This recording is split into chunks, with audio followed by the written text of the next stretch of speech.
Bonjour à tous, bienvenue dans cette 18e conférence des Échos d'Archéo, qui sera consacrée cette fois à la préhistoire et à un site emblématique de l'ancienne région Auvergne et du département de l'Allier, qui est le site de la Grotte des Fées à Châtel-Perron, site connu de longue date et qui a fait l'objet d'une enquête archéologique récente dont je vais vous présenter aujourd'hui les principaux développements et les principaux résultats. Avant d'entrer peut-être dans le détail de cette enquête, peut-être restituer les cadres de l'opération et la localisation notamment du site, qui se situe, comme je vous l'ai dit, dans le département de l'Allier, dans sa partie orientale, dans le bassin versant de la Loire, au bord d'une rivière qui s'appelle le Graveron, et qui est un affluent de la Bèbre, qui elle-même est un affluent de la Loire. C'est un site qui est connu depuis très longtemps, bien connu des préhistoriens, pour avoir donné son nom à une des principales cultures du paléolithique européen, et pour autant, et je vais essayer de vous le démontrer dans le cadre de cette conférence, il fait partie de cette série de gisements préhistoriques qui sont connus, bien connus, et peut-être trop connus pour être réellement connus. D'un point de vue géologique, le site prend place dans les formations calcaires lacustres du département de l'Allier, au point de contact entre le massif granitique ancien et donc les dépôts tertiaires qui correspondent à l'ancien lac qui prenait place à l'emplacement de l'actuel cours de l'Allier. Et donc ces grottes des Fées, puisqu'on verra qu'il y a plusieurs cavités, ont été constituées aux dépens de ces massifs détritiques du début du Miocène. Alors justement, on parle souvent de la grotte des Fées, c'est peut-être le premier lieu commun qu'il faudrait effacer, puisqu'il s'agit en réalité de plusieurs cavités, 3 grottes. 2 d'entre elles sont encore actuellement sous voûte, elles portent le nom des principaux fouilleurs du site, Poirier et Bayot, et puis l'une d'entre elles correspond à un secteur karstique au nord, qui fait sans doute écho à une ancienne cavité effondrée, dont il ne subsiste que le fantôme. Ces cavités ont été découvertes ou redécouvertes très tôt, au cours du 19e siècle, à la faveur du percement d'une ancienne voie ferrée, j'y reviendrai, et donc actuellement, elles sont directement accessibles depuis un chemin rural, comme vous pouvez le voir, à la fois sur la photo en bas à gauche, mais aussi sur la vue aérienne à droite. Voici 3 clichés de l'entrée de ces cavités qui correspondent à de petites grottes. Il faut imaginer qu'on n'est pas du tout dans les contextes calcaires du bassin parisien ou de l'Aquitaine ou de l'Ardèche qui ont permis le développement de grottes parfois sur des centaines de mètres ou des kilomètres. Là, on a affaire à des toutes petites cavités de très faible développement qui forment un véritable gruyère à l'intérieur d'un calcaire qui, vous le voyez, est un calcaire de très mauvaise qualité, extrêmement poreux, et donc qui a permis le développement de petits réseaux karstiques à la faveur, effectivement, de circulation d'eau. En voici le plan de ces grottes, elles connaissent un développement très faible, à peine une dizaine de mètres de profondeur pour une largeur de 2 à 3 mètres, et elles se terminent, pour celles d'entre elles qui sont encore sous voûte, par un puits d'effondrement, puisque le toit calcaire qui se développe au-dessus est très peu épais. Cette cartographie vous permet de voir qu'effectivement le chemin communal actuel passe très près de l'entrée de ces grottes. Il reprend le tracé de la voie ferrée qui a été aménagée donc en 1838-1839, l'une des toutes premières voies ferrées du département de l'Allier, qui a été aménagée dans le cadre de la première révolution industrielle, au moment où on ouvre un certain nombre de mines dans ce département, des mines de houille, dans le secteur de Montcombrou et de Berre notamment, et donc la mise en place de ces carrières d'extraction ont très vite nécessité de développer des équipements logistiques qui permettent de convoyer le minerai jusqu'à la vallée de la Loire pour permettre effectivement leur diffusion au-delà du bassin minier. Donc dès 1838-1839, la compagnie des mines de Berre décide d'aménager une voie ferrée qui va reprendre le tracé de la rivière Graveron que je vous présentais tout à l'heure, qui est une voie hippomobile à l'origine, qui va très vite être dotée d'une machine à vapeur, et donc lors du percement de cette voie ferrée, les terrassiers vont entamer le coteau calcaire qui est présent en rive gauche du Graveron, entraînant la découverte d'un gisement paléontologique. Alors la première chance du site de Châtel-Perron, c'est effectivement d'avoir été découvert sous les auspices d'une personnalité, Albert Poirier, qui est un géologue, ingénieur de la compagnie des mines de Berre, mais qui est surtout un paléontologue affirmé, et qui va très vite engager engager des fouilles à cet emplacement et mettre au jour une série très importante de faune de l'âge quaternaire, éléments qui vont constituer très vite, dès le milieu du XIXe siècle, un référentiel majeur pour la connaissance de la paléontologie dans le département de l'Allier. Ce qu'on a parfois oublié, c'est qu'Albert Poirier a aussi mis au jour, lors de ses travaux, un certain nombre d'instruments fabriqués par l'homme,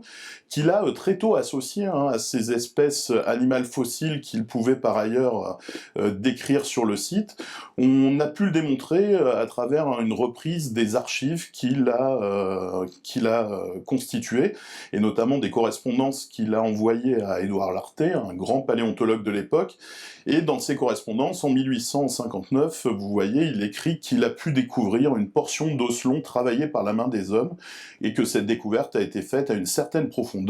et que nous avons là donc déposé une preuve de l'industrie humaine portant la même date que celle de la mort des animaux, tous disparus de nos contrées. Albert Poirier fait finalement en 1859 la démonstration de la haute antiquité de l'homme. Il démontre que l'homme était présent très anciennement à la surface du globe, il était surtout le contemporain d'espèces animales fossiles, et donc ce qu'on appelle à l'époque les espèces antédiluviennes antérieures au déluge biblique, puisqu'en 1859, le référentiel chronologique est encore un référentiel pour l'essentiel biblique.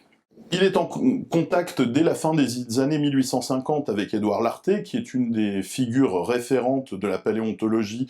du XIXe siècle, qui va devenir au cours de ses années professeur au Muséum d'Histoire Naturelle de Paris. Il est surtout l'une des figures pionnières de la préhistoire, grâce à ses travaux en Aquitaine et en Périgord dans les années 1860. Il fouille avec son collègue Henri Christie, son mécène anglais,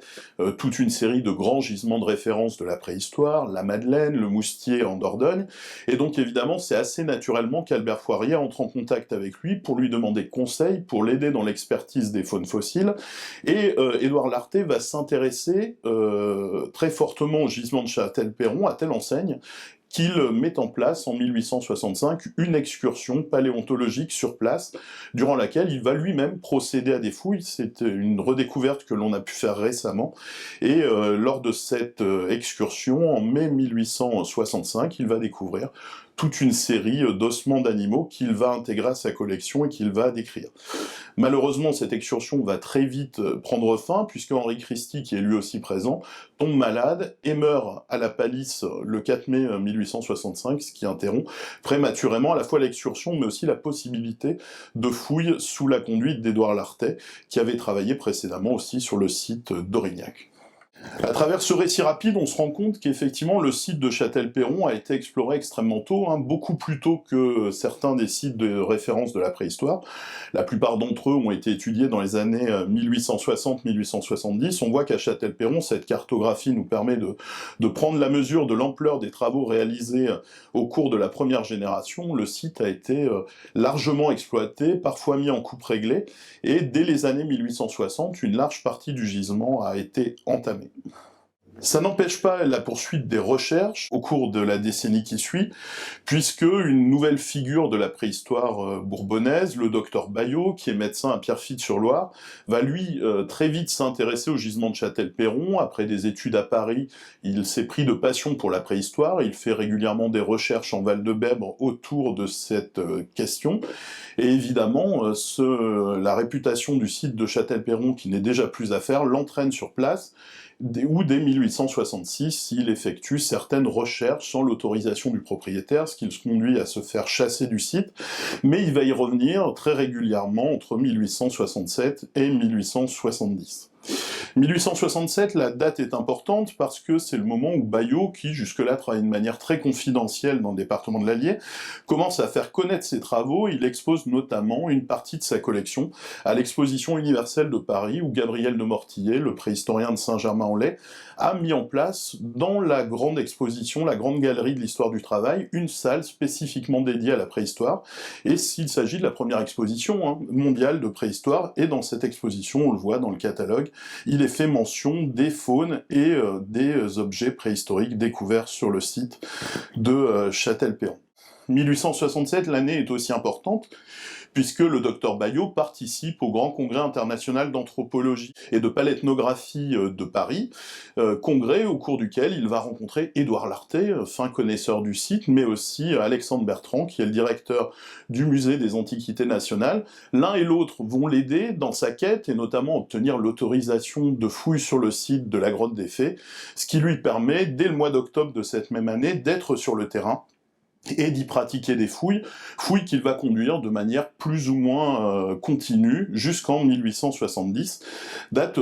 à laquelle il va participer aux élections cantonales locales en opposition avec la famille du propriétaire des terrains, ce qui va entraîner de nouveau un conflit entre les deux parties, et donc ce qui va interrompre prématurément les fouilles. Pour autant, on le voit, le docteur Bayot a travaillé de manière extrêmement méthodique sur le site, dégageant l'ensemble des grottes, mettant effectivement une partie du site en fouille systématique, la partie nord, j'y reviendrai, et il va effectivement, au cours de ses travaux, constituer une collection extrêmement importante. Voici un plan qui permet de résumer les travaux qui ont été effectués par le docteur Bayot à Châtel-Perron, et on voit que le site, à l'issue de ces fouilles, a été vidé ou presque, puisque les deux grottes, Poirier et Bayot, qui étaient encore sous voûte, ont été totalement vidées. Il faut imaginer qu'avant les fouilles, elles étaient totalement obstruées par des sédiments. Donc le docteur Bayot va complètement vider le remplissage de ces cavités, il va très vite se rendre compte, et là c'est un deuxième lieu commun qu'on a à Châtel-Perron, il va très vite se rendre compte que ces grottes n'ont pas été occupées par l'homme préhistorique. Il va y retrouver beaucoup d'ossements d'animaux fossiles, de la période quaternaire ancienne, mais ces ossements d'animaux renvoient à une occupation des grottes par des carnivores, les hyènes, ou par l'ours des cavernes, mais en aucun cas une présence humaine. La présence humaine, elle se restreint sur le site à ce secteur signalé en violet sur le plan à droite, avec, vous le voyez, toute une série de codes de lettres qui correspondent aux légendes qu'il a voulu laisser dans ses courriers, j'y reviendrai. Et c'est donc dans ce secteur que Bayot appelle le foyer extérieur, puisqu'on est dans cette zone à découvert correspondant peut-être à une cavité fantôme, qu'il a découvert l'essentiel des vestiges préhistoriques, et notamment des outils en silex qui n'avaient pas été collectés par Poirier lors de la première génération des fouilles. Parmi ces éléments en silex, il les décrit dans ses courriers, notamment à Lartet. Vous voyez cet extrait d'une lettre du 17 octobre 1867. « J'ai fouillé où j'avais déjà commencé. Au foyer extérieur G du plan, donc c'est le secteur qui est signalé par la lettre G, et j'en ai retiré 200 à 300 silex, dont quelques-uns sont fort beaux. Il y a surtout des lames de couteau qui sont de véritables lames, avec pointe, tranchant et dos retaillé à petits coups. C'est un type de lame que je n'ai vu qu'à Châtel-Perron, et nous en avons bien une centaine. Ces lames, il les a parfois représentées sous forme de croquis dans ses courriers, et elles constituent l'essentiel de sa collection d'outils en silex provenant du site. » Après 1870, Bayot va continuer à s'intéresser à la préhistoire, mais plus directement, il ne va plus conduire de fouilles sur les sites du département de l'Allier ou des régions voisines. Il va participer régulièrement à des achats de collections, servir d'intermédiaire, de négociateur pour le musée des Antiquités nationales, mais pour autant, ses travaux de terrain vont l'entraîner vers d'autres problématiques et surtout vers d'autres chronologies, puisqu'il va beaucoup étudier notamment les sites gallo-romains de la région. Pour autant, la documentation qu'il a constituée, la collection qu'il a réunie chez lui, à Pierrefitte-sur-Loire, va devenir une collection de référence. Il y est fait très régulièrement mention dans la seconde moitié du XIXe siècle, dans toute une série d'ouvrages de référence ou de manuels. Je vous ai mis ici un exemple en haut de cette diapositive, dans L'homme préhistorique, qui est une publication de Gabriel de Mortillet de 1885, où il est fait mention du site de Châtel-Perron. La boîte ou la cave aux fées a, comme l'a constaté M. Bayot, fourni un mobilier magdalénien en silex d'eau douce locale, d'un aspect particulier, associé à quelques instruments en os. C'est un intermédiaire entre le solutréen et le magdalénien. Alors évidemment, Lamortillier émet une hypothèse sur la chronologie du site. En réalité, cette question, elle va rester largement en suspens à l'issue des fouilles du docteur Bayot, puisque le docteur Bayot, lui, s'était peu intéressé à cette question. Il s'était beaucoup intéressé au mode de vie des hommes de la préhistoire, à l'origine des matières premières, à l'organisation du site, mais très peu aux questions chronologiques, qui vont devenir, de manière assez obsessionnelle, l'un des sujets de la préhistoire du XIXe siècle, ce qui explique aussi peut-être qu'il se soit éloigné de cette discipline. Et donc, Gabriel de Mortillet, qui depuis son bureau à Saint-Germain-en-Laye étudie les collections de Châtel-Perron, fait une proposition et propose de mettre le site de Châtel-Perron comme un intermédiaire entre deux des grandes périodes qu'il a pu définir, celle du Solutréen et celle du Magdalénien. Cette vision des choses va être totalement remise en question au début du XXe siècle par une figure émergente de la préhistoire, c'est l'abbé Breuil, qui est un jeune prêtre, passionné de préhistoire, enseignant à l'université de Fribourg, qui, à la fin du XIXe siècle, et puis au début des années 1900, décide de reprendre complètement la chronologie de la préhistoire, et de remettre en question notamment le système établi par Gabriel de Mortillet, qui faisait jusqu'ici référence. Pour ce faire, il va procéder à une reprise complète de la documentation, réétudier les collections anciennes, et c'est ce qu'il va faire notamment pour le site de Châtel-Perron et la collection du docteur Baillot, qu'on avait un peu oublié à Pierrefitte-sur-Loire,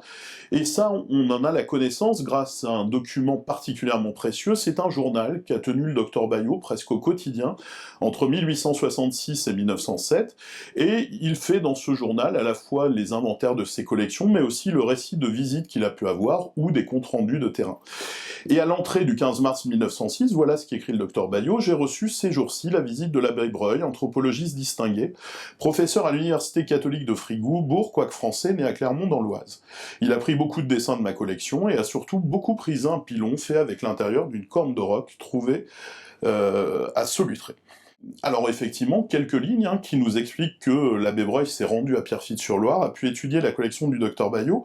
C'est particulièrement intéressant quand on remet tout ça en perspective, puisque nous sommes en mars 1906, à peine un mois plus tard, au mois d'avril, l'abbé Breuil est au Congrès international d'anthropologie et d'archéologie préhistorique de Monaco, et il va lancer une offensive particulièrement forte contre la chronologie de Mortillet, ce qu'on appelle dans l'histoire de la préhistoire la bataille aurignacienne, où il va tenter d'imposer l'idée qu'il a pu exister une culture en Europe antérieure aux Solutréens. Et voilà ce qu'il écrit dans le préambule de son article « Les gisements pré-solutréens du type d'Aurignac, Châtel-Perron, par des types de silex et par ses instruments en os, se place dans le groupe des gisements du type d'Aurignac qui sont pré-solutréens ».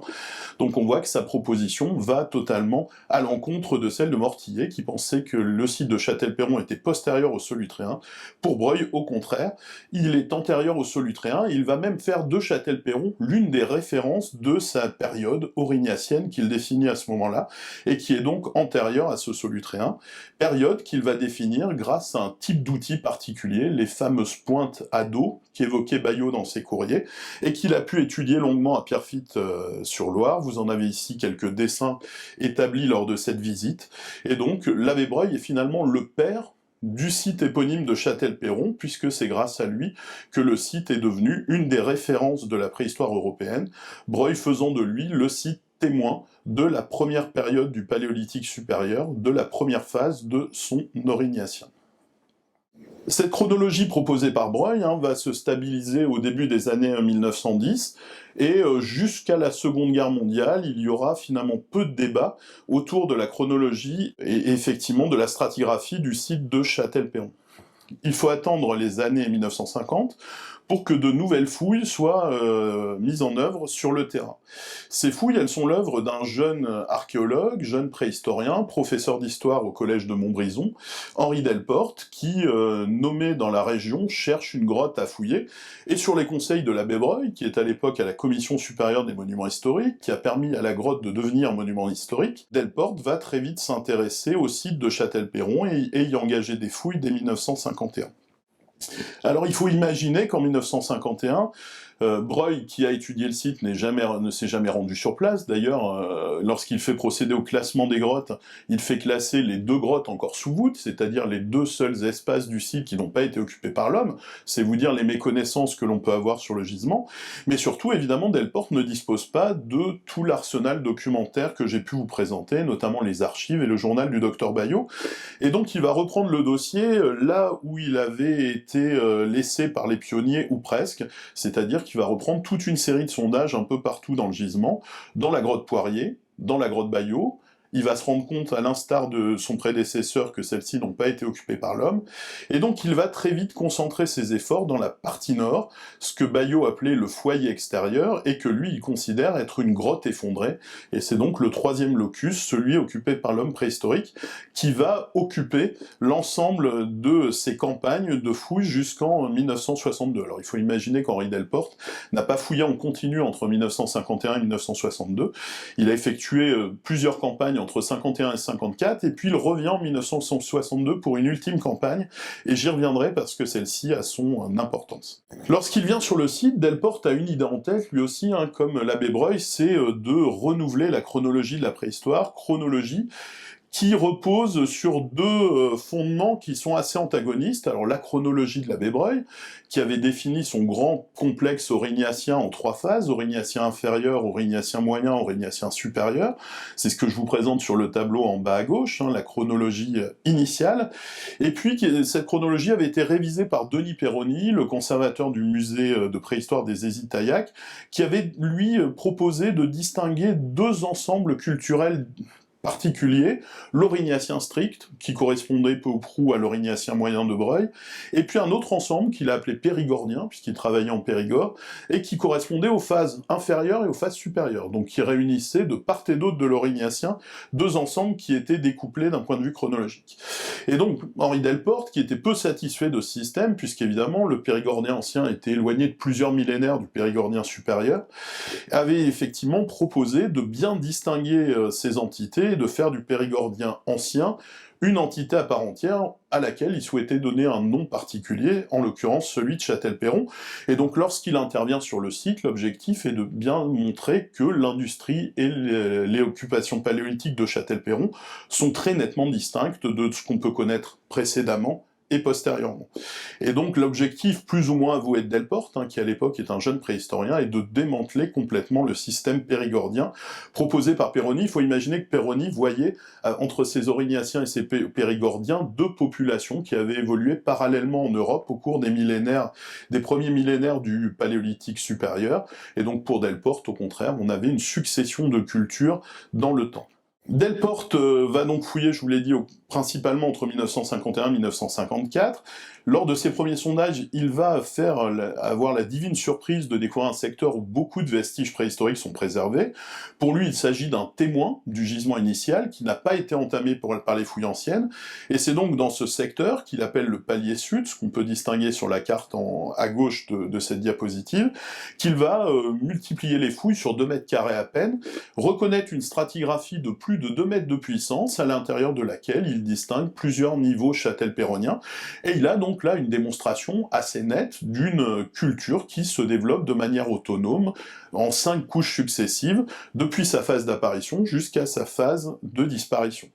Il publie ses travaux en 1955, avec un stratotype de référence que vous voyez schématiquement représenté au centre de la diapositive. Pour autant, évidemment, il va rester un certain nombre d'inconnus à l'issue de ses travaux, et en 1962, Delporte décide de revenir sur le site, à la fois parce que des clandestins ont entamé le gisement et il convient de nettoyer le site, mais aussi parce qu'il souhaite réviser la stratigraphie qu'il a pu décrire précédemment. Et voilà ce qu'il livre dans son rapport de fouilles inédit, hein, conservé au musée d'archéologie nationale actuellement. Nous avons travaillé donc en 1962 dans la zone des paliers sud, hein, son témoin de référence, sur une surface de 2,50 m sur 2,50 m. L'enlèvement des déblais a été assez long, donc on apprend qu'il y avait quand même des déblais qui étaient stockés à cet emplacement-là, du fait que la nature du sédiment ne permet pas de distinguer facilement les déblais des couches en place. Nous avons retrouvé dans cette zone une stratigraphie beaucoup moins complète que celle que nous avions observée lors des précédentes fouilles, ce qui va évidemment l'interroger. Alors en 1962, il dresse quand même un relevé de coupe sur papier millimétré, et on voit que sur ce relevé de coupe, il a à peine distingué 2 couches et non plus les 5 ou 6 couches qu'il avait pu décrire au début des années 50, ce qui évidemment l'interroge, puisqu'on est au contact de la zone précédente, et lors de cette fouille, il se rend compte aussi que ce qu'il pensait être l'entrée de la grotte effondrée n'est pas du tout une entrée de grotte, et donc il se demande bien s'il a fouillé dans une grotte, ou si au contraire on est dans un secteur en plein air. Bref, à la suite de la fouille de 1962, il y a plus de questions que de réponses, et on revient presque à la case départ, à telle enseigne qu'Henri Delporte ne publiera jamais la monographie finale de ses fouilles à Châtel-Perron, qui restera sous forme de manuscrit, et on ne disposera pour solde de cette intervention que d'un livret guide publié en 1999 sur lequel je reviendrai. Pour autant, Henri Delporte ne reviendra jamais sur sa démonstration des années 50, à la fois cette belle stratigraphie de référence de Châtel-Perron, qui lui permet de distinguer ce qu'il appelle le castelpérronien, qui remplace le périgordien inférieur de Denis Perroni, qui pour lui est effectivement l'industrie, le produit de l'activité des premiers Homo sapiens arrivés en Europe. On a effectivement une industrie qui marque la transition entre le paléolithique moyen et le paléolithique supérieur. Le paléolithique moyen qui a livré effectivement des occupations de l'homme de Néandertal, et le paléolithique supérieur, qui est généralement attribué à Homo sapiens, et qui marque effectivement, à travers l'industrie de Châtel-Perron, son arrivée en Europe depuis le Proche-Orient. Alors au moment où Delporte écrit dans les années 60, on imagine que toutes ces industries que j'ai évoquées, Châtel-Perronien, Aurignaciens, périgordien supérieur qui deviendra le gravétien, sont toutes des industries d'Homo sapiens importées par des populations différentes. Alors, il en fait la synthèse dans un article en 63 sur le passage du Moustérien au Paléolithique supérieur. Certaines seraient l'œuvre de l'homme de Comte-Capelle, d'autres l'œuvre de l'homme de Cro-Magnon, sachant qu'évidemment l'homme de Châtel-Perron est méconnu, puisque, comme il l'écrit dans plusieurs articles, on répète à l'envi qu'un crâne a été découvert sur le site, mais ce crâne, présent dans la collection du docteur Baillot, ne provient pas du site de Châtel-Perron. Il a été étudié à multiples reprises, jusque dans les années 80, et là aussi, le travail sur les archives nous a permis de démontrer qu'il avait été découvert à Digoin en 1868, mais pas du tout sur le site de Châtel-Perron. Ce qui va bouleverser évidemment les connaissances sur cette transition entre paléolithique moyen et paléolithique supérieur, sur le passage de l'homme de Néandertal à l'Homo sapiens, c'est une découverte à la fin des années 1970 sur le site de Saint-Césaire en Charente-Maritime, découverte qui va connaître un grand retentissement dans la communauté scientifique. On va découvrir des éléments d'un squelette d'homme associé à l'industrie châtel-perronienne, ce qui est une nouveauté, c'était jamais arrivé précédemment, mais cet homme n'est pas Homo sapiens comme on l'imaginait jusqu'à présent, mais ce sont des restes d'hommes de Néandertal, et donc on va avoir un bouleversement complet des connaissances, le châtel-perronien, qui était jusqu'à présent la première culture d'Homo sapiens en Europe, va devenir la dernière culture de Néandertal sur ce continent, avant l'arrivée d'Homo sapiens, qui serait porteur cette fois de la culture suivante, la culture aurignacienne. Avec évidemment toute une série de questions, puisque si Breuil, si Delporte avaient imaginé que le châtel-perronien était l'œuvre d'Homo sapiens, c'était pas sans raison. Notamment, cette industrie présentait un certain nombre de caractères de nouveautés, on l'a évoqué, la présence de pointes de chasse en silex, les fameuses pointes de Châtel-Perron, la production de petits éléments silex de microlithes qu'on appelle des lamelles, la présence des premiers éléments de parure, notamment des dents perforées et des coquillages, et puis les premiers témoins d'industrie osseuse, ce qui faisait dire évidemment aux préhistoriens que toutes ces innovations ne pouvaient être portées que par une nouvelle espèce humaine, qui était Homo sapiens. Là, effectivement, on aurait, grâce à la découverte de Saint-Césaire, un témoignage, soit effectivement d'une évolution propre de Néandertal, soit peut-être d'un phénomène d'acculturation au contact des premiers Homo sapiens, tout ça se passant quelque part entre 45 000 et 40 000 ans avant le présent.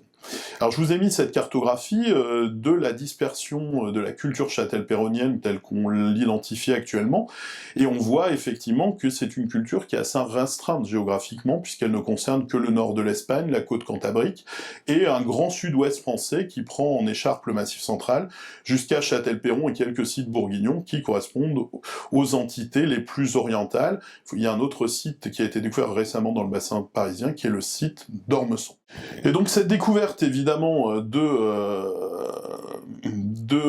homme de Néandertal associé au châtel-perronien va modifier en profondeur les idées de Delporte sur le site lui-même. En 1999, je l'évoquais, il publie une petite plaquette qui fait la synthèse de ses travaux sur le site, et cette plaquette va apporter un certain nombre d'éléments nouveaux qui va tenir compte de la découverte de Saint-Césaire. Alors ce qui est déjà particulièrement intéressant, c'est qu'Henri Delporte, dans cette plaquette, il dit qu'il n'a fouillé à Châtel-Perron qu'entre 51 et 54. Il occulte complètement la campagne de fouilles de 1962. Et la stratigraphie qu'il présente, c'est strictement la même que celle publiée en 1955, dans laquelle il avait distingué plusieurs niveaux châtel-perroniens, mais il va indiquer dans sa plaquette qu'il a quand même découvert, intercalé entre deux de ces niveaux châtel-perroniens, un petit niveau où il a retrouvé un matériel qui ressemble plutôt à ce qu'on connaît dans l'Aurignacien. Et donc il fait de Châtel-Perron l'un de ces rares sites où on a ce qu'on appelle, nous les préhistoriens, une interstratification, c'est-à-dire une succession de couches châtel-péroniennes et aurignaciennes, qui serait l'une des preuves de la rencontre des deux populations, Néandertal-Sapiens, puisque sur le site serait venu un groupe néandertalien, puis un groupe d'Homo sapiens, puis de nouveau un groupe néandertalien.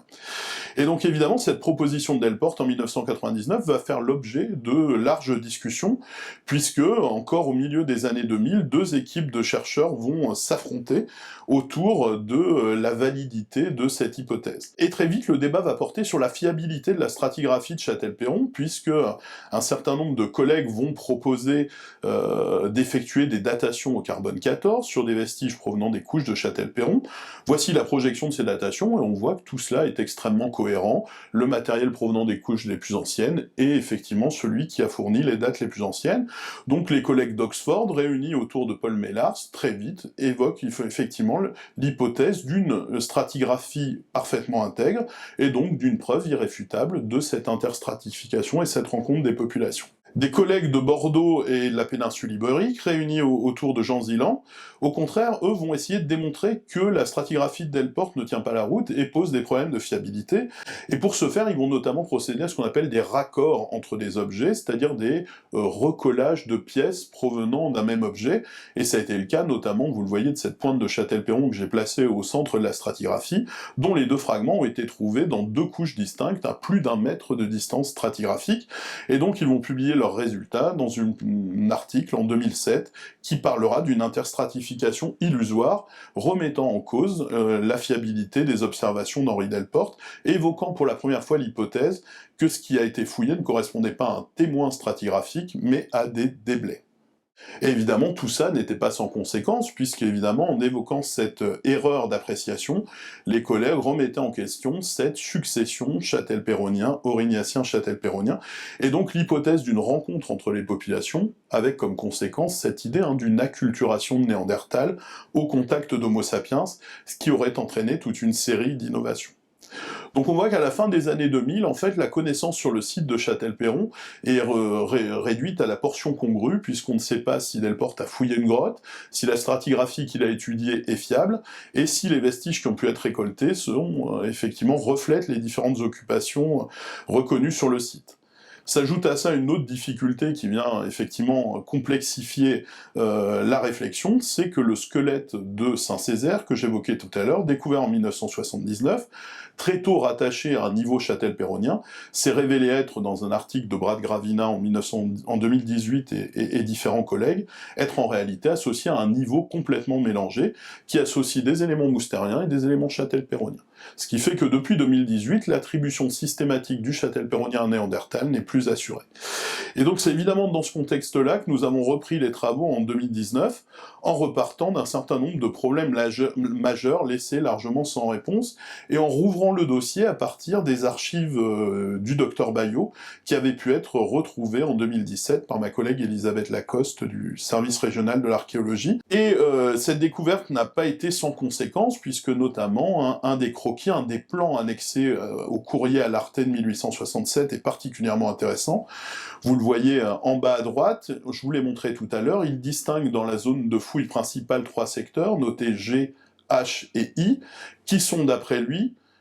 pour I, le talus, la voie de chemin de fer, pour H, le rejet des terres fouillées, c'est-à-dire le stockage des déblais, et G, le foyer à découvert où on portait les fouilles. Si on projette tout ça sur le plan des fouilles d'Henri Delporte, on se rend compte que le foyer à découvert où on portait les fouilles correspond à la zone où Delporte n'a pas retrouvé de vestiges, donc la zone avait été totalement nettoyée à l'issue des travaux, mais le secteur où il a cru reconnaître un témoin en place correspond au rejet des terres fouillées de Bayot, c'est-à-dire à la zone de stockage des déblais, ce qui nécessitait donc un retour programmé sur le terrain.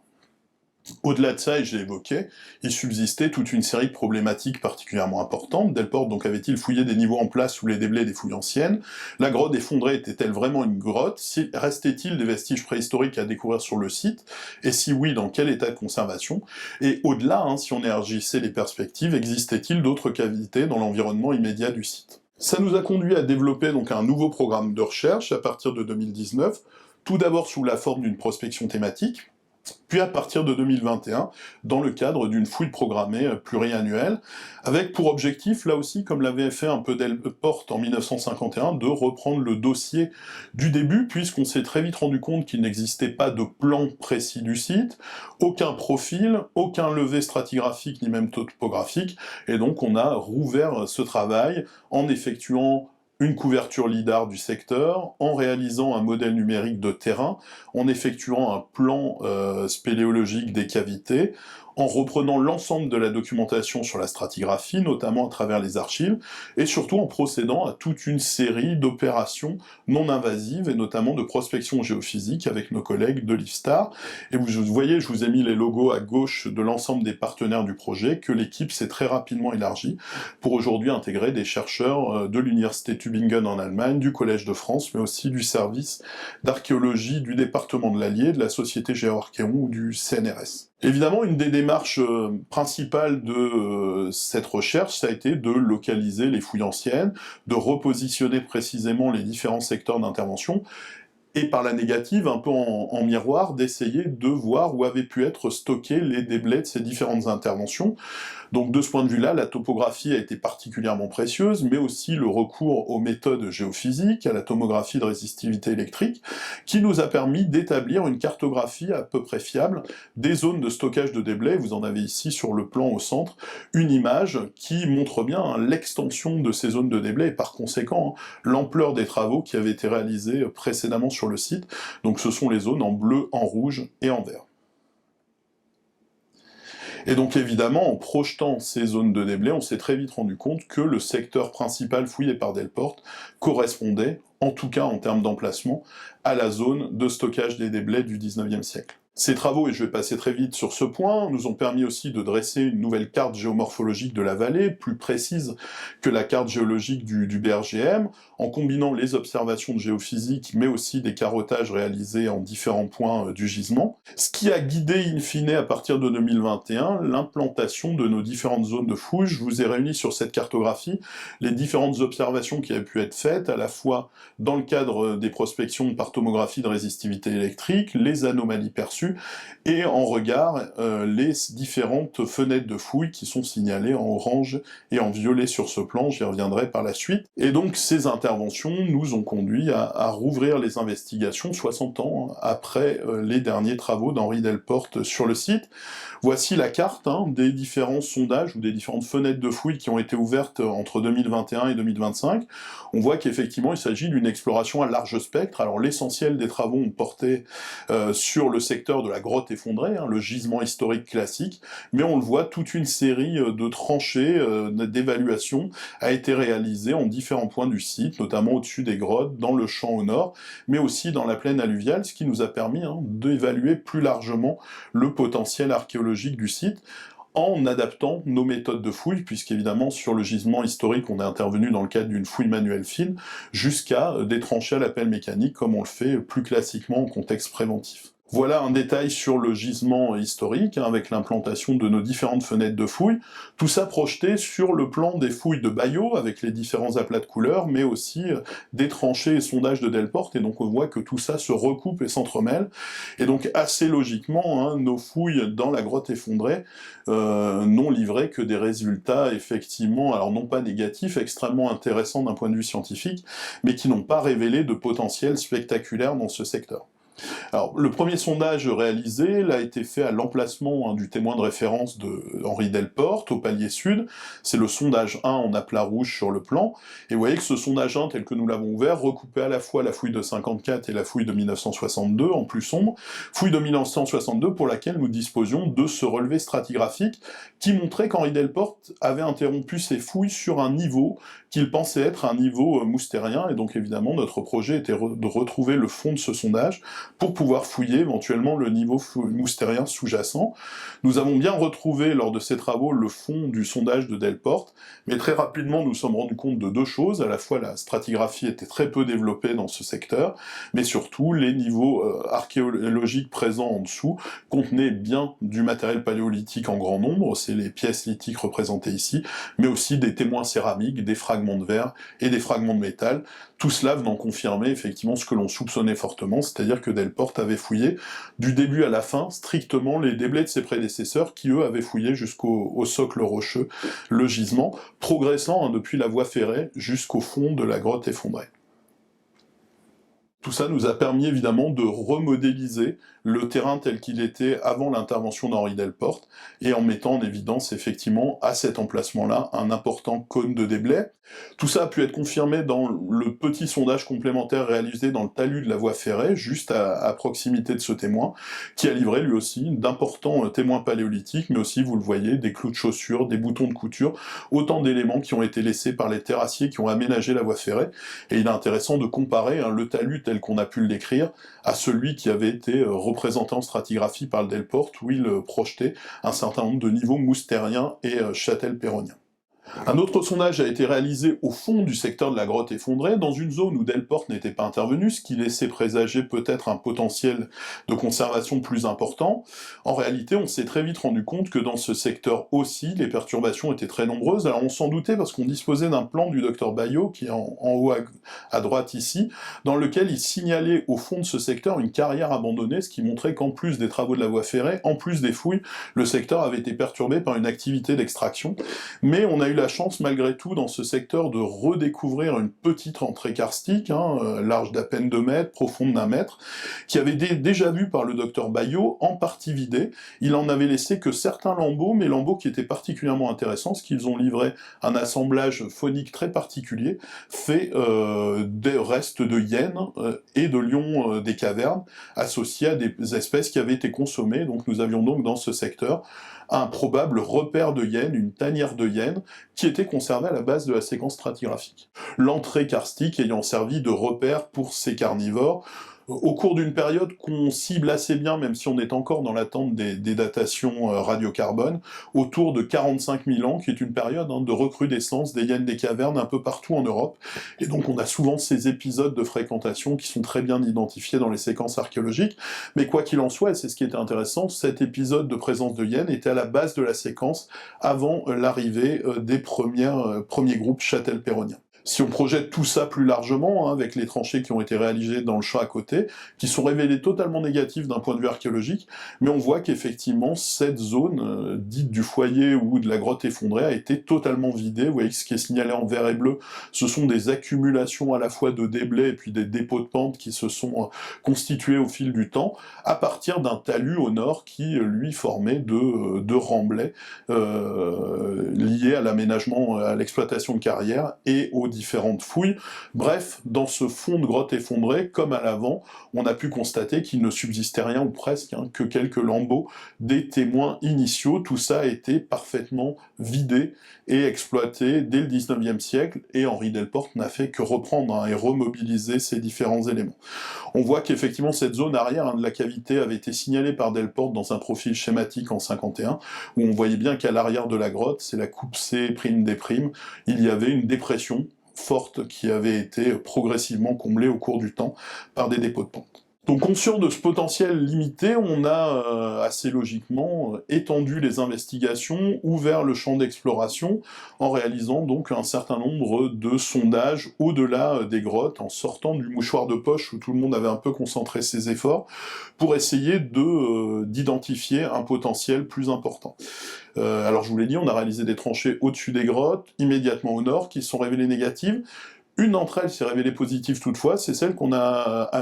pu ménager à l'est du site, de l'autre côté de la voie ferrée, dans le champ qui marque le début de la plaine alluviale. On a réalisé en 2022 une première tranchée, puis depuis 2023, vous le voyez sur la photo au centre, on a ouvert une fenêtre de fouille plus large d'une 50aine de mètres carrés, qui nous permet d'étudier des témoins paléolithiques qui cette fois sont en place, puisque le secteur n'a pas été fouillé depuis le 19e siècle, j'y reviendrai, il y a simplement dans cette zone des déblais liés à l'aménagement de la voie ferrée. Vous avez ici une ortho-photographie restituée par photogrammétrie qui vous montre à la fois cette fenêtre de fouille et la tranchée que nous avons réalisée cette année en 2025 qui vient recouper le chemin, j'y reviendrai. Alors cette fenêtre de fouille, elle est particulièrement intéressante parce qu'elle permet de faire le lien avec la grotte effondrée qu'a fouillé Delporte dans les années 50-60. Et donc je vous ai mis ici les coupes restituées des différents secteurs, à la fois celle de Delporte pour la partie ouest, où il notait grotte effondrée, et puis les coupes que nous avons pu établir, qui ont bien mis en évidence, sous le chemin, que le gisement initial avait été quasi totalement tronqué par les travaux d'aménagement, j'y reviendrai, que cette troncature, le creusement de cette tranchée de la voie ferrée avait entraîné le stockage de déblais dans le champ où nous avons poursuivi les investigations, mais sous ces déblais, on a pu retrouver une séquence strictement alluviale, des dépôts de rivières, qui ont conservé des témoins d'occupation paléolithique.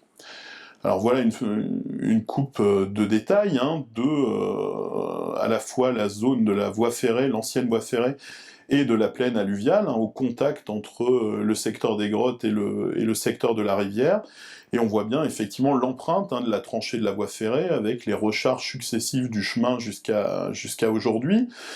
Une couche très importante qui correspond au déblai de cette voie ferrée, le creusement de la tranchée ayant entraîné le stock de déblais dans le champ voisin,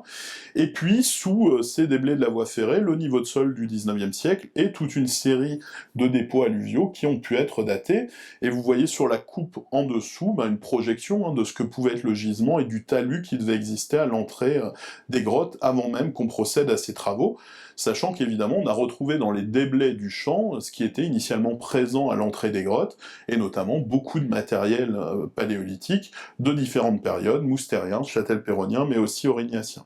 Alors la séquence du champ, la séquence alluviale a pu faire l'objet de datation par luminescence, par OSL, qui nous a fourni deux dates, deux repères qui sont particulièrement intéressants. Pour le niveau le plus profond, qui est noté 6005 ici, une date autour de 61 000 ans, plus ou moins 4000 ans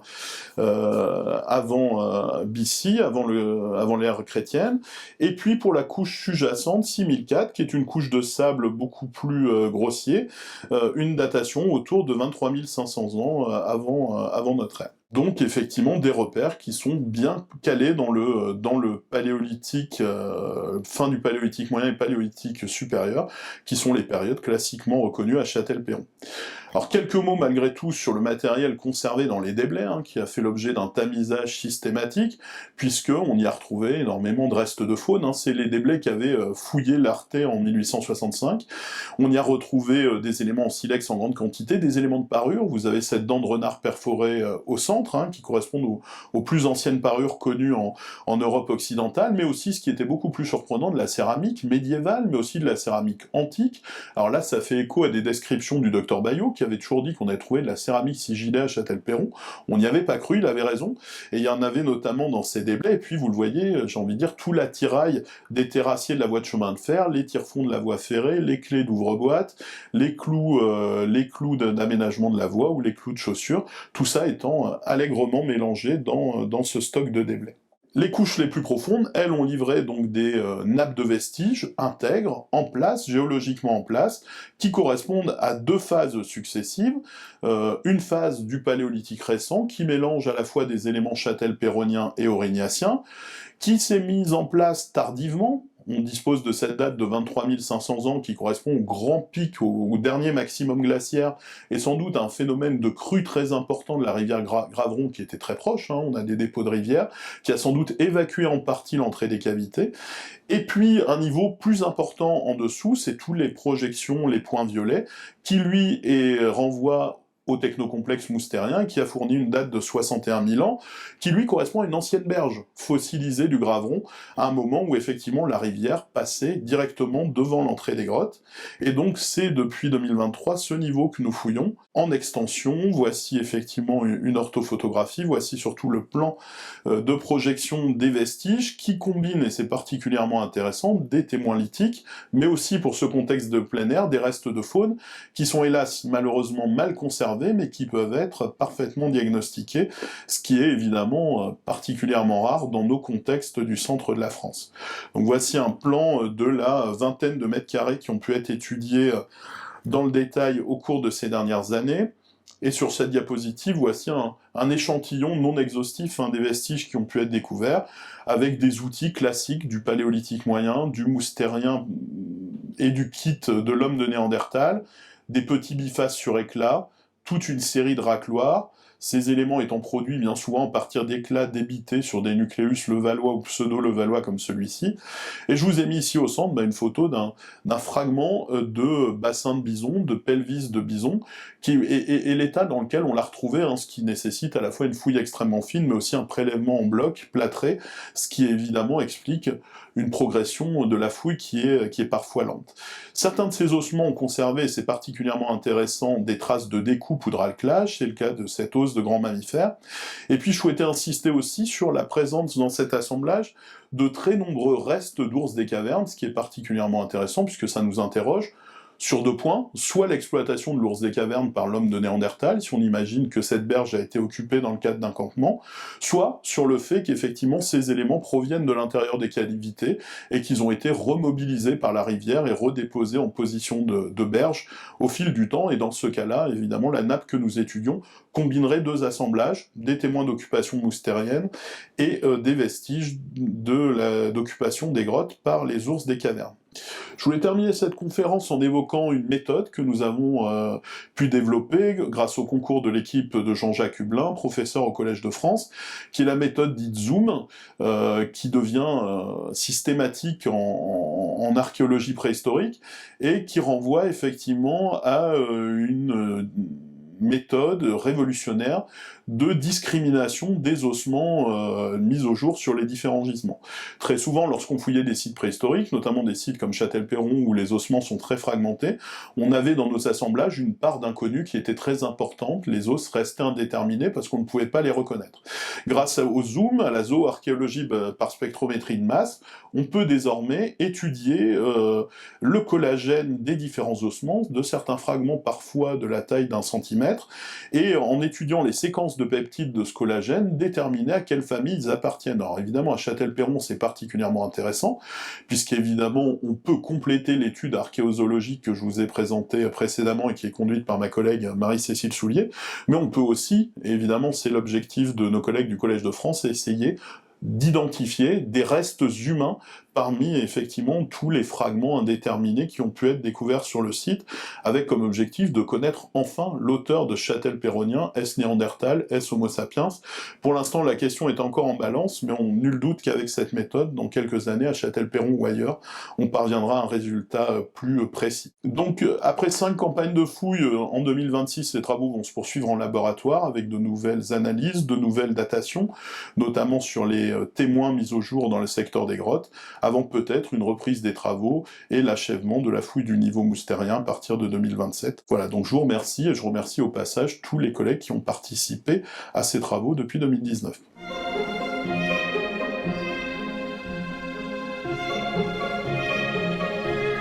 Vos travaux de terrain ont-ils permis de retrouver les sondages anciens d'Henri Delporte et de mieux comprendre sa méthodologie de fouille ?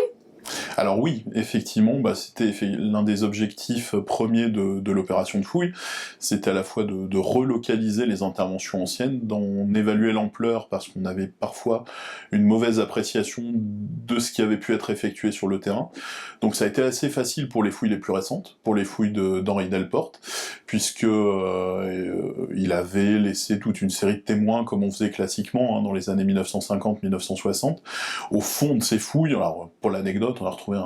un petit opercule de bouteille de vin d'un caviste qui a pris sa retraite en 1980, donc ça nous a un bon point de repère pour sa fouille de 1960, mais qu'il avait volontairement laissé au fond de sa fouille, qu'il avait comblé avec des déblais stériles, donc ça c'était plutôt facile. Et puis très vite on s'est rendu compte que évidemment ces fouilles intervenaient sur d'autres fouilles, et donc c'est là où les choses ont été plus complexes, puisque pour identifier les zones d'intervention du 19e siècle, on n'avait pas du tout affaire à des sondages bien calibrés, mais au contraire à des tranchées exploratoires parfois pas très droites, et qui ont souvent été menées en plus jusqu'au rocher, donc difficiles à percevoir. Donc c'était un peu l'enjeu. On a pu les apprécier notamment dans le fond de la grotte effondrée, où on a retrouvé la tanière de Yenne, où là on a bien retrouvé le puits stratigraphique qui avait été fait à la fin des fouilles du docteur Bayot. Mais voilà, effectivement c'était une opération presque d'archéologie contemporaine, puisqu'on avait affaire à des interventions multiples depuis 1839 jusqu'aux années 60. En quoi les pointes de chasse de Châtel-Perron représentent-elles une innovation? Alors c'est une innovation qui a été très tôt perçue, on l'a vu dans les courriers du docteur Bayon, hein, il indique très tôt qu'elles sont particulières, qu'elles renvoient à une forme qu'il n'a jamais vue dans d'autres corpus d'outils en silex. C'est parce qu'elles sont aménagées sur des lames, c'est-à-dire des éclats longs, hein, on voit bien ce qu'est une lame de couteau aujourd'hui. Effectivement, le couteau de Châtel-Perron, il est conçu un peu de la même manière que nos couteaux actuels, c'est-à-dire qu'il a un bord tranchant, long, le plus long possible, c'est pour ça qu'on utilise une lame, et puis un bord qui a été retouché, cassé, pour effectivement servir de dos, hein, de zone de préhension, donc qui était soit emmanché, soit tenu à la main. Et donc ça, c'est une innovation dans le contexte du paléolithique, parce que précédemment, on utilisait plutôt des éclats larges, on façonnait des bifaces, on l'a vu dans le niveau du paléolithique moyen de Châtel-Perron, et donc on produisait des lames, on savait produire des lames au moustérien, mais pas en quantité importante, alors qu'effectivement, à partir du Châtel-Perronien, ça devient le support systématique des outils, donc on se sert des lames pour fabriquer des couteaux, pour fabriquer des grattoirs, des burins, et donc c'est un des marqueurs, hein, de ce paléolithique supérieur dont parlait Delporte, et c'est pour ça qu'on a longtemps imaginé que cette innovation, elle ne pouvait être portée que par une population nouvelle, en l'occurrence Sapiens.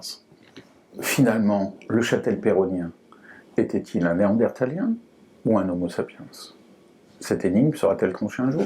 Alors c'est une question délicate, parce qu'on voit bien que depuis le début de la préhistoire, en fait, la discussion elle a lieu avec effectivement deux hypothèses, hein, soit le fait que le Châtel-Perronien soit l'œuvre de l'Homo sapiens, soit qu'il soit l'œuvre de l'homme de Néandertal, avec effectivement des allers-retours, des hypothèses qui s'effondrent, et donc effectivement jusqu'à présent, et encore aujourd'hui, hein, l'hypothèse qui tient la corde, c'est celle de Néandertal, qui serait effectivement l'auteur du Châtel-Perronien, à la fois du fait de la découverte de Saint-Césaire, même si on l'a vu, elle est largement remise en question par son contexte perturbé, mais aussi par le fait que quelques restes néandertaliens ont été retrouvés dans un certain nombre de gisements, notamment à Arcy-sur-Cure en Bourgogne, ce qui laisse plutôt penser qu'effectivement l'auteur du Châtel-Perronien serait Néandertal. Pour autant, on n'a pas cette association stricte, directe, entre des restes humains et un niveau Châtel-Perronien non perturbé. C'est évidemment toute la difficulté, parce que le Châtel-Perronien, il se développe durant l'ère glaciaire, il y a environ 40 000 ans, au cours d'une phase où on a des phénomènes géologiques extrêmement importants. On a évoqué à Châtel-Perron les passages de rivières, les crues, le gel, le dégel, tout ça entraînant des perturbations, et évidemment, les assemblages archéologiques qu'on étudie ne sont pas forcément en place, strictement en place. Et donc pour ça, il faudrait découvrir dans un site très bien conservé des restes humains, alors soit liés à des dépôts funéraires, hein, une sépulture associée, soit des restes humains, une dent de lait perdue par un enfant sur le site qui aurait été conservée. Mais c'est vrai qu'en contexte de grotte, c'est très souvent compliqué, parce que la géologie fait son œuvre, et donc on a des perturbations très importantes, sans oublier les perturbations récentes, hein, les animaux fouisseurs, etc., qui peuvent venir mélanger les niveaux. Donc il faut qu'on ait cette association stricte, et c'est pour ça qu'on fait ces enquêtes, hein, notamment avec Zoom et nos collègues du Collège de France, pour essayer d'identifier le maximum de restes humains dans les niveaux archéologiques. La préhistorienne britannique Dorothy Garrod s'est intéressée au site de Châtel-Perron. Est-ce que vous pouvez nous en dire plus? Est-ce qu'elle est venue sur place? Alors, on ne pense pas qu'elle est venue sur place, en tout cas on n'en a pas la preuve. Dorothy Garrod, elle s'est intéressée très tôt à Châtel-Perron, elle s'est plutôt intéressée à la période, hein, au début du Paléolithique supérieur, puisqu'elle a écrit en 1938 un article qui est vraiment un article fondateur sur les débuts du Paléolithique supérieur, où elle est la première à se démarquer de Denis Perroni, on l'a évoqué, à exclure le périgordien, et à proposer une nouvelle nomenclature, et proposer le terme de Châtel-Perronien. Henri Delporte l'a repris dans les années 1950, mais il faut bien avoir en tête que c'est Dorothy Garrod qui a proposé la première, cette dénomination, qui s'imposait progressivement, alors à la fois parce qu'elle connaissait bien l'abbé Breuil, hein, avec qui elle avait beaucoup travaillé, et donc elle souhaitait s'inscrire dans cette filiation, elle a repris la terminologie de Breuil, qui avait créé l'Aurignacien inférieur à pointe de Châtel-Perron, donc elle a proposé de distinguer le Châtel-Perronien, mais là aussi, j'ai envie de dire, un peu comme Breuil, à distance, dans un cabinet d'études, dans une relecture des données anciennes. Est-ce que vos observations vous ont permis de découvrir de nouvelles grottes? Alors c'était aussi un des objectifs de la fouille, qui avait effectivement des problématiques multiples, mais on s'était dit de manière assez neutre, hein, que, vu la découverte de Châtel-Perron, on avait quand même 3 grottes extrêmement proches, il devait y avoir un potentiel très important dans le secteur, avec de nombreuses autres cavités, vu la nature du calcaire. Et ce qui explique qu'on a réalisé toute une série de tranchées, notamment au registre supérieur du coteau, et Très rapidement, on s'est rendu compte qu'on n'avait pas d'autres cavités. Alors, on avait parfois des petits conduits karstiques, mais pas du tout des cavités de la morphologie de celles qu'on connaissait. Tout simplement parce qu'on n'était pas dans le même type de roche calcaire. Et on était sur des calcaires beaucoup plus massifs qui étaient beaucoup moins creusés. Alors c'était le cas au-dessus, ce qui pouvait être assez logique puisqu'on était à un registre supérieur du coteau, mais c'était le cas aussi latéralement, au nord et au sud des grottes. Donc on avait des calcaires différents, ce qu'on a eu longtemps du mal à comprendre, mais qui en fait s'explique par la tectonique et les effets de la tectonique du Massif central qui parfois fait remonter certains compartiments calcaires, et on n'a pas simplement un étagement des formations horizontalement comme on peut l'avoir, mais on a aussi une fragmentation de ces compartiments et des massifs calcaires qui remontent ou qui redescendent. Et à l'emplacement des grottes de Châtel-Perron, visiblement, on a un de ces massifs calcaires qui affleure, ce qui n'est pas le cas ailleurs dans la vallée, et donc ça explique un peu le caractère spectaculaire de ces grottes qui sont un peu seules dans le paysage, ce qu'on avait du mal à expliquer, mais qui pourrait s'expliquer d'un point de vue géologique. En tout cas, c'est une hypothèse qu'on va essayer d'étoffer.